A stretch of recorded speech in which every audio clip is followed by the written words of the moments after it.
EMS chairs అంటాం. అంటే electrical muscle stimulation అని. ఈఎంఎస్ చైర్స్ ఏం చేస్తాయంటే కరెక్ట్‌గా మనం ఇలాగే చైర్‌లాగా కూర్చుంటాము. అందులో మధ్య భాగంలో నుంచి తక్కువ మోతాదులో ఎలక్ట్రికల్ స్టిమ్యులేషను ఈ నడుము భాగంలోని మజిల్స్‌కి ఇవ్వడం అనేది జరుగుతుంది. అవి స్టిమ్యులేషన్‌ని తీసుకొని స్ట్రెంథెన్ అవ్వడం జరుగుతుంది.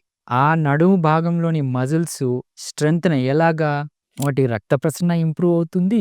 మనం ఎక్సర్సైజ్ చేస్తే ఎలాగైతే కండరం పెరుగుతుందో, అలాగే ఆ కండరం కూడా ఇంప్రొవైజ్ అయ్యి, ఆ స్ప్లింక్టర్స్ అంటే ఏవైతే ఎజాక్యులేషన్‌ని కంట్రోల్ చేసే స్ప్లింక్టర్స్ ఏమంటే వాటికి బలం అనేదొస్తుంది. అంటే అంగస్తంభన జరిగిన తర్వాత వెంటనే స్ఖలనం కాకుండా ఇవి స్ట్రెంథెన్ అవుతాయి. సో, ఎప్పుడైతే స్ట్రెంథెన్ అవుతాయో ఆ హోల్డింగ్ కెపాసిటీ ఇంకా ఇంప్రొవైజ్ అయ్యి సెక్షువల్ యాక్ట్ ఎక్కువ సేపు కొనసాగించడానికి న్యాచురల్ వేగా ఉపయోగపడతాయి. కొన్ని ప్రదేశాల్లో దీన్ని కీగిల్స్ ఎక్సర్‌సైజ్‌ని ఇంప్రొవైజ్ చేసే ఈఎంఎస్ చైర్స్ అంటాం. టెస్లా చైర్స్ అంటాం. పెల్విక్ గర్డెన్‌ని ఇంప్రొవైజ్ చేసే స్ట్రెంథెనింగ్ మజిల్స్‌ని ఇచ్చే చైర్స్ అంటాం. రకరకాలుగా అంటాం. ఇది safe method.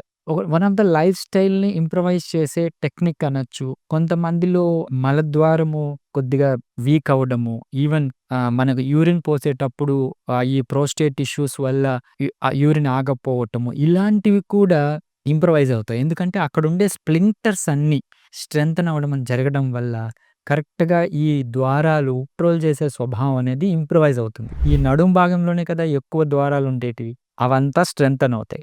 Daily activities improvise అవుతాయి. అండ్ ఈవెన్ సెక్షువల్ యాక్ట్ కూడా ఇంప్రొవైజ్ అవుతుంది. సో, ఈ షాక్ వేవ్ థెరపీ అంగానికి రక్త ప్రసరణ ఇంప్రొవైజ్ చేస్తుంది. అండ్ ఈఎంఎస్ చైర్ ఈ ప్రిమేచ్యూర్ ఎజాక్యులేషన్‌ని డైరెక్ట్‌గా ఇంప్రొవైజ్ చేస్తుంది. సో, ఓవరాల్‌గా mental health, sexual health, physical health improvise అవుతాయి. సో, దీన్ని యూజ్ చేసుకోగలరు. Thank you.